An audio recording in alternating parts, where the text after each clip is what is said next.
Amigos queridos,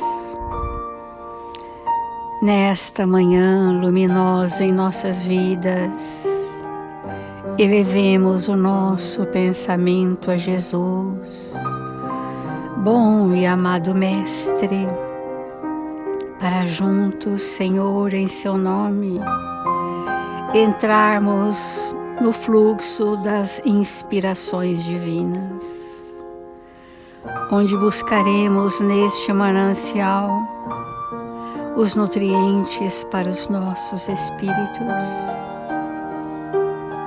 fonte viva da esperança, alento e misericórdia derramada sobre os nossos corações, socorro à nossa indigência espiritual que desveladamente os prepostos do seu amor na terra nos envolvem a toda hora. Felizes, Senhor, confiantes e esperançosos, aqui estamos nesta manhã de luz para tão somente agradecer as infinitas bênçãos a nós concedidas. Obrigada, amigos queridos, pela vossa presença em nossas vidas, e sentindo de bem perto a presença solene e honrada dos Espíritos responsáveis por este Evangelho, em seu nome, Senhor, iniciamos as reflexões desta manhã. Obrigada, amigos queridos, obrigada, Senhor Jesus, e que assim seja.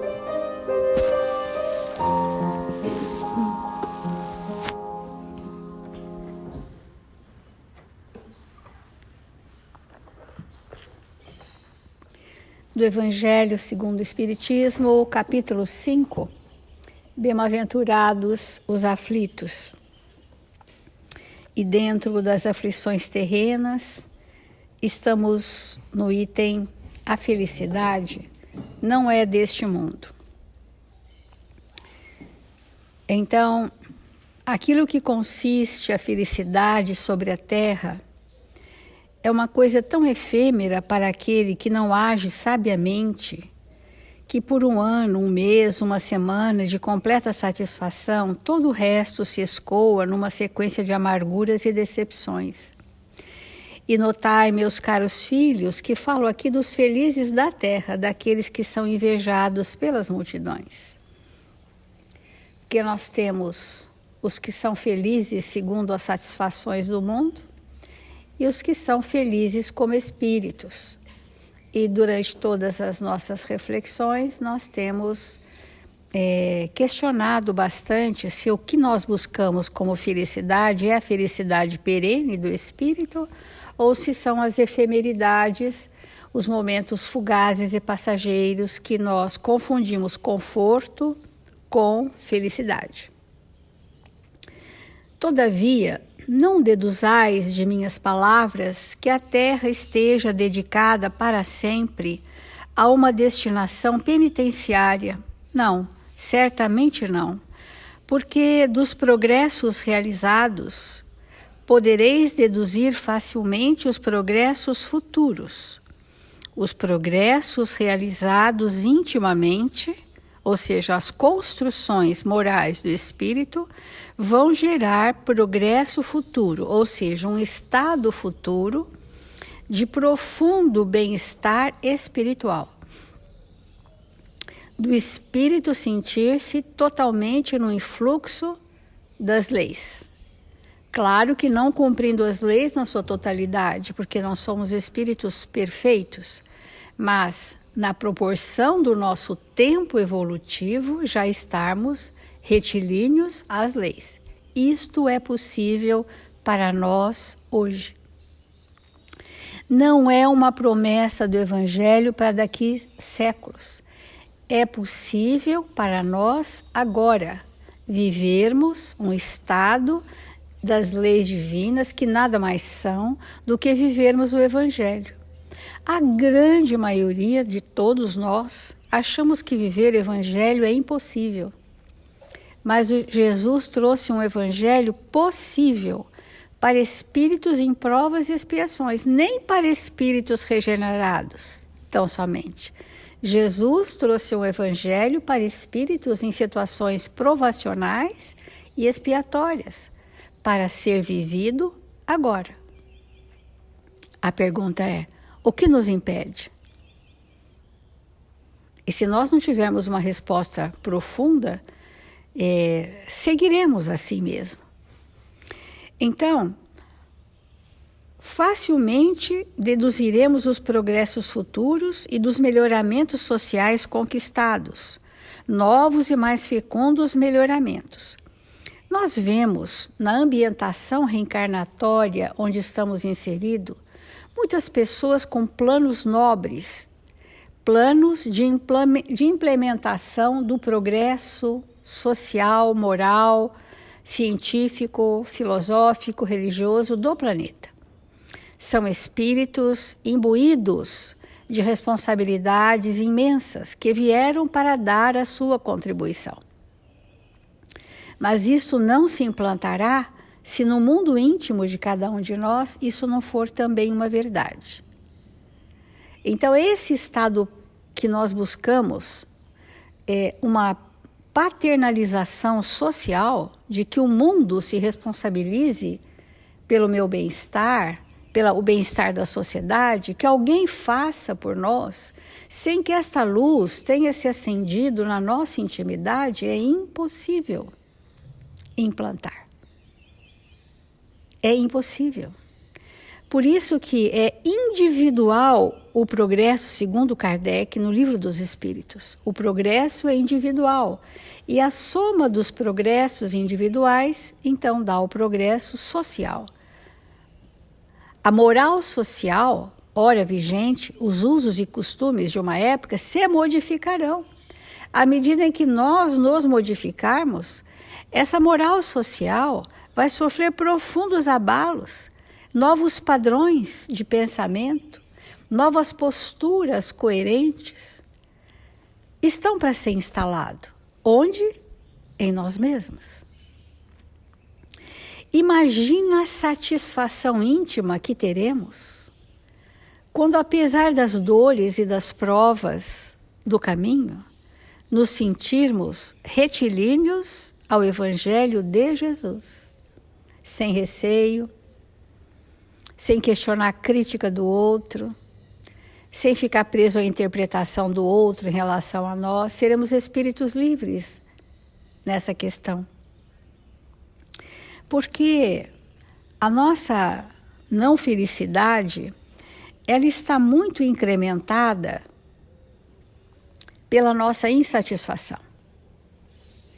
Então, ontem nós falamos que o apóstolo Paulo disse para nós não nos conformarmos com as questões terríveis vigentes na nossa sociedade. Que não é para a gente se apassivar, não é para a gente se acomodar ou entrar no conformismo de dizer, é assim mesmo, fazer o quê? Isto é que o espírito tem que ter uma bravura para fazer um trabalho intenso consigo mesmo e conosco mesmo ou é através do próximo. E quanto mais tivermos fatores agregadores na nossa personalidade, mais faremos coletivamente. Mais amigos terão adesão às nossas propostas para que o coletivo tenha uma força de expressão. E modifique, estamos falando de que mundo? De 3 mundos. Não é deste mundo, qual mundo? Do mundo íntimo em turbulência. Não é deste mundo social que espelha o que trago dentro de mim. E não é do estado planetário coletivo que ainda estão nas ilusões e nos enganos do mundo. Então, de que felicidade Jesus nos proporciona? A felicidade do espírito que alinhou o sentimento com a consciência. O outro está sofrendo, ele não é indiferente. Então, nós vamos ver isso como que nós podemos estar no mundo, vencer a nós mesmos para gerarmos grupos, porque sozinhos nada fazemos, que aderem a uma nova proposta, e a nossa nessa casa é o cristianismo redivivo, é vivermos as propostas de Jesus, é termos o Evangelho como a pilastra mestra da casa, mostrando o caminho de conhecer-nos a nós mesmos. Então, o Emmanuel, no livro Caminho, Verdade e Vida, ele traz uma mensagem para falar exatamente ao quanto nós somos insatisfeitos e, portanto, mais infelizes do que poderíamos ou precisávamos ser. Diz assim: não digo isto como por necessidade, porque já aprendi a contentar-me com o que tenho. Contentar-se com o que tem, gente, só essa frase a gente poderia fazer muitas compreensões. Contentar-se aonde nasci, com quem estou, por que estou com esses espíritos, que são para mim o caminho para Deus. Contentar-me na ambientação reencarnatória onde eu fui inserido.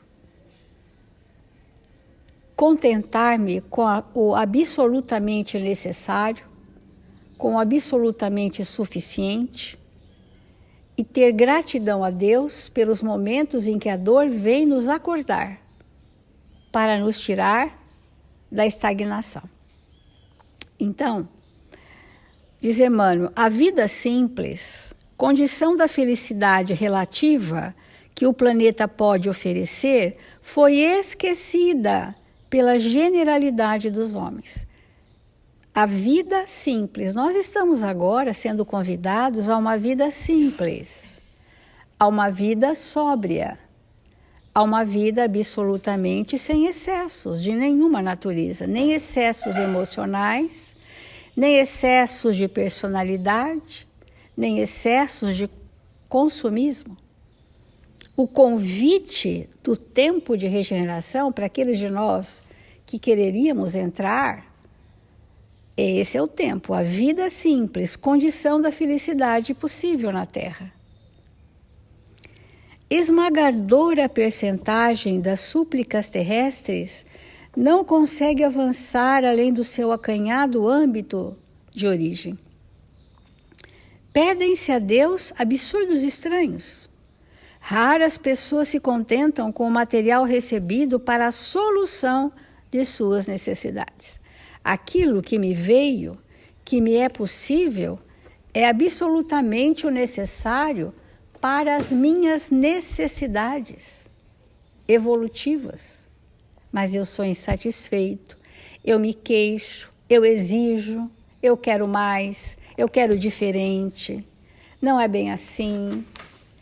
E nós temos sido criados, o processo educativo tem sido criado, as crianças desde o berço têm sido abastecidas naquilo que não necessitam e que, portanto, vai gerar a infelicidade delas.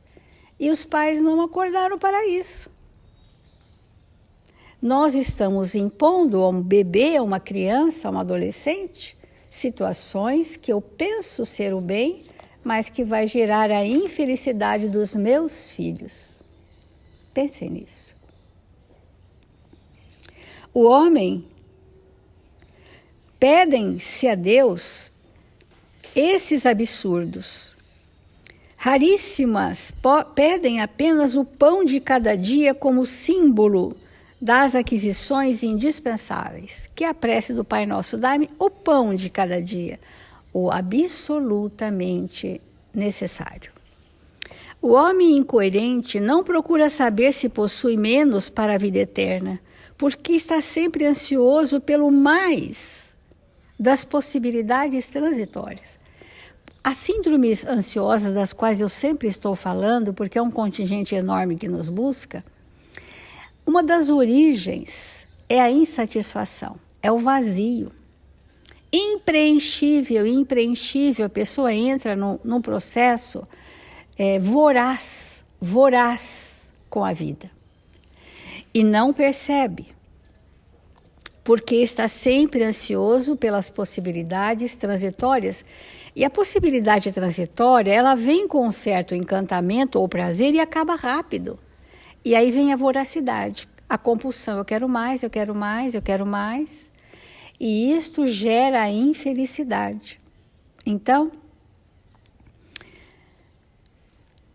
na corrida louca para o imediatismo, esquece a oportunidade que lhe pertence, abandona o material que lhe foi concedido, o material são os recursos, para evolução própria e atira-se a aventuras de consequências imprevisíveis em face do futuro infinito. E concluindo, Emmanuel diz: se já compreendes tuas responsabilidades com o Cristo, será que nós já compreendemos qual é a nossa responsabilidade com Jesus?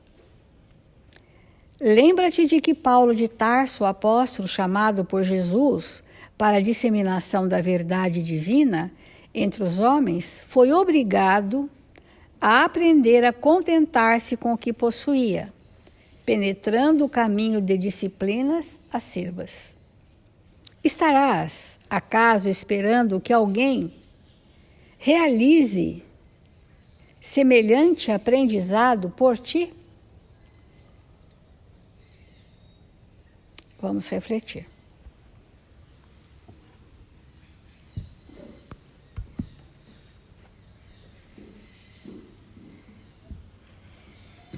Todos esses dias nós temos conversado o quanto é maravilhoso pensarmos na felicidade, porque todos nós estamos destinados a ser felizes. E seremos, necessariamente todos nós seremos felizes. Porque se estamos destinados à perfeição, a perfeição é um estado de felicidade.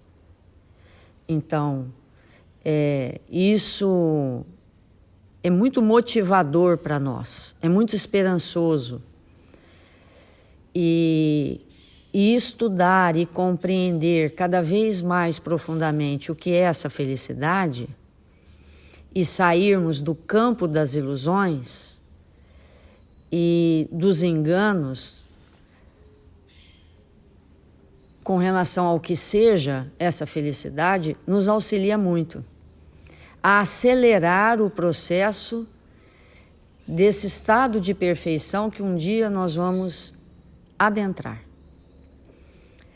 E como nós falamos alguns dias atrás, quando os espíritos conversam com Kardec, explicando como é a nossa natureza espiritual, ou seja, como que a gente se identifica como espíritos, o que nos diferencia verdadeiramente dos animais, na questão 607, ele diz que o que nos diferencia é que nós temos a noção do futuro e o animal não. Nós temos a noção da distinção entre o bem e o mal e o animal não.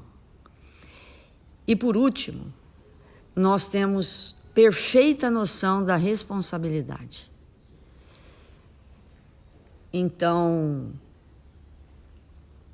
sabemos e podemos não admitir que os nossos atos geram consequência. Esse entendimento, ele é muito importante. Por quê? Porque felicidade significa vida. A verdadeira vida. Por isso que Jesus disse para nós: eu venho para que tenhais vida, a verdadeira vida e a vida em abundância. E a felicidade, quando o espírito é feliz, ele vive plenamente. Ele está vivo. E nós outros, enquanto não atingimos esse estado, nós somos vivos mortos. Nós estamos existindo e não exatamente vivendo. Então, essa vida que a felicidade nos traz, não é possível nós falarmos de vida se nós não formos bons. Emmanuel traz isso para nós. Só o espírito que é verdadeiramente bom, e aí a gente tem que entender o que é esse espírito bom, né? É que realmente vive. Não há vida sem o bem. Não há vida sem o bem. Porque o estado de maldade, o estado de egoísmo, o estado de orgulho que nós nos encontramos, impede que as nossas potencialidades espirituais se expandam. E sem a expansão das potencialidades, nós não vivemos como espírito. Porque o espírito é as suas potencialidades expandidas, né? Uma semente de um jatubá não é um espírito. Não é um espírito, é uma semente de jatubá. Porque o espírito é o princípio inteligente individualizado que expandiu as suas potencialidades como espírito. E nós só expandimos as nossas potencialidades como espíritos quando nós somos bons e vivemos o bem. Aí sim, tudo isso se expande, aí nós estamos em plena vivência, em plena vida do espírito, com toda a expansão daquilo que nós somos. Fora disso, não há vida. Então, vamos ver. Quando uma pessoa não perdoa, carrega no seu coração uma mágoa tão grande, que ela não perdoa, o que acontece? Mais cedo ou mais tarde, ela adoece. Não é? Ela adoece. E ela, com essa doença, pode perder a existência. O corpo morre. A existência acaba por conta da mágoa, da raiva, da vingança, do não perdão. Então, quem tem isso no coração não está vivendo. Não vive. Está só existindo. Porque isso leva à doença. E a doença não é vida. Então, quem não prioriza o bem, vive no tédio. E eu pergunto, o tédio é vida? Uma pessoa que está entediada, de manhã, de tarde, de noite, a gente olha para aquela pessoa e fala, isso não é vida. Ou, não é? Nós dizemos isso aí não é vida. E não é vida.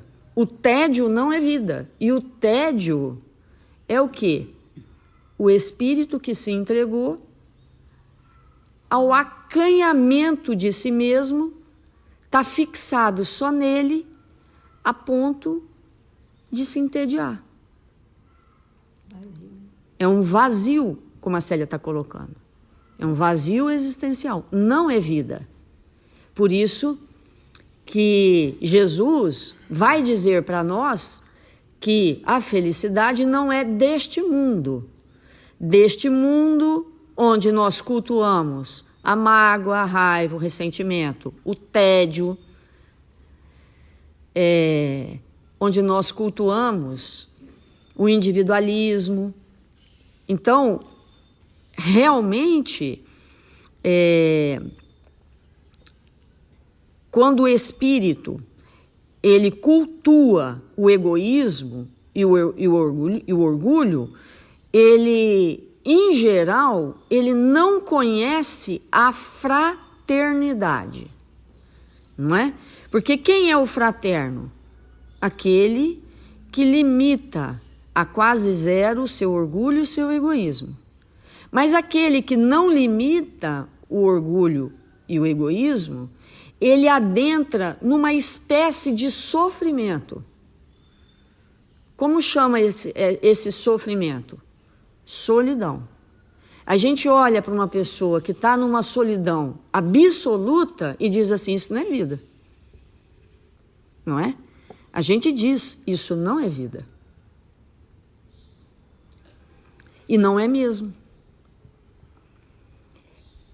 E aí nós vamos compreendendo que nesse movimento de alma que nós vamos estruturando dentro de nós, que vai fazendo com que cada vez mais nós nos sintamos espíritos alegres, contentes, com o bem que praticamos, com o bem que instalamos em nossa intimidade.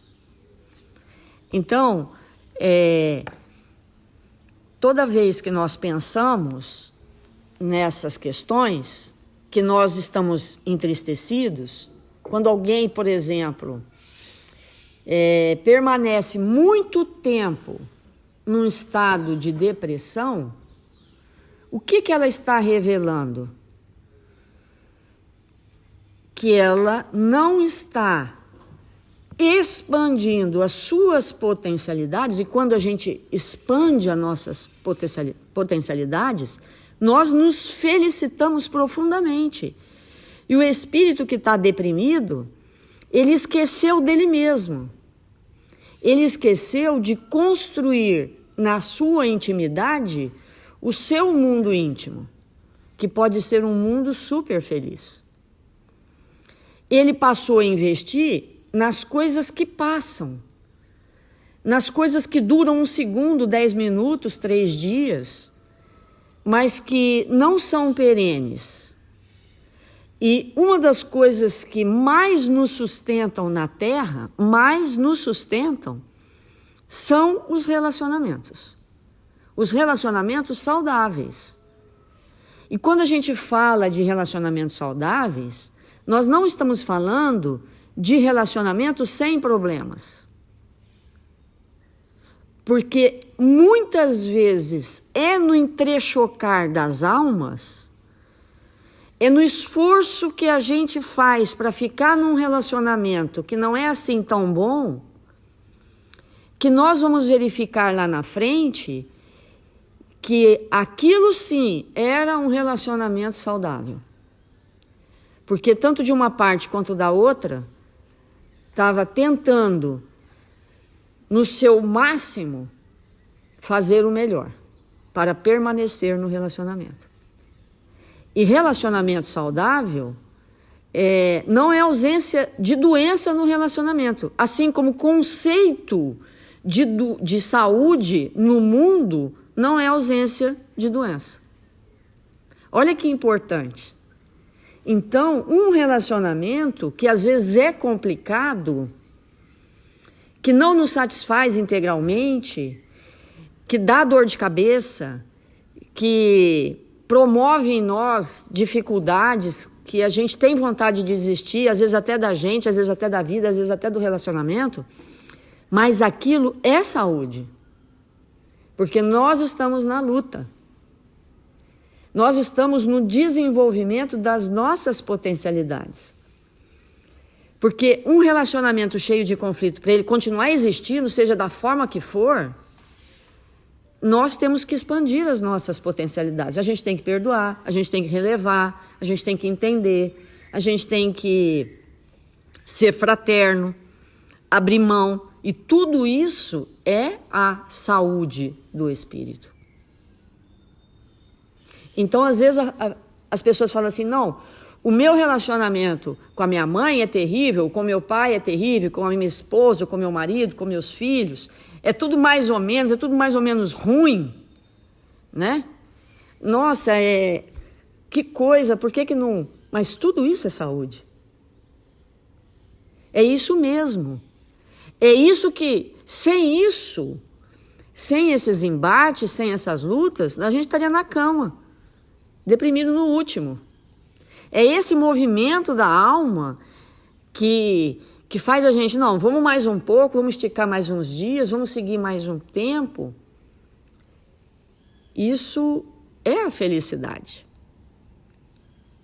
É a felicidade de permanecer no plano divino que foi traçado para mim,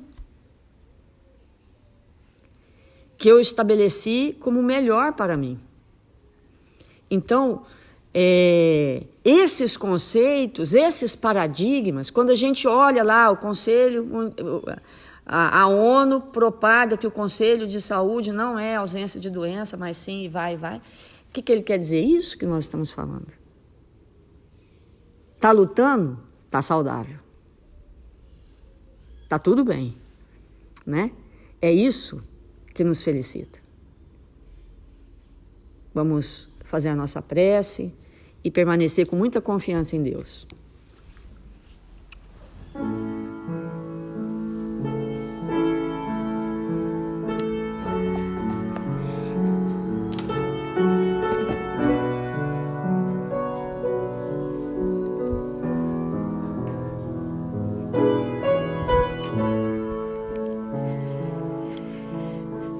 Senhor Jesus, divino amigo das nossas vidas, quanta alegria, Mestre amado, nesta hora feliz das nossas vidas, que vamos adquirindo resistência íntima para nos mantermos nos compromissos que abraçamos, Senhor, que nos torna espíritos mais lúcidos, mais dispostos ao bem e à verdade. Fortalece-nos, Senhor, para que nós possamos permanecer aonde o Senhor nos colocou, junto daqueles que são para nós estradas de progresso. Que possamos persistir, Senhor, nas nossas lutas. Que possamos permanecer juntos, confiantes na bondade do seu amor e na misericórdia de Deus nosso Pai por todos nós, que não nos esquece, que nos conhece pelo nome, que nos criou para a perfeição e para a felicidade. Que nesta manhã gloriosa, todos os nossos irmãos, registrados nos cadernos de vibração da nossa casa, possam receber nesta hora as bênçãos do seu amor, serem visitados por esta equipe socorrista que aqui se encontra e receberem de tudo aquilo que se encontram necessitados. 1000 vezes obrigado, Senhor, pelo seu amparo, pela sua misericórdia. E rogamos a Ismael, este espírito que o Senhor designou para fazer desta nação a pátria do Evangelho, que nos encorajem, para que possamos permanecer executando as nossas mínimas tarefas, no nosso lar, no ambiente de trabalho, na sociedade que estamos inseridos, para que o mundo seja melhor a partir das nossas ações no bem. Que o Senhor nos abençoe e nos fortaleça, agora e sempre.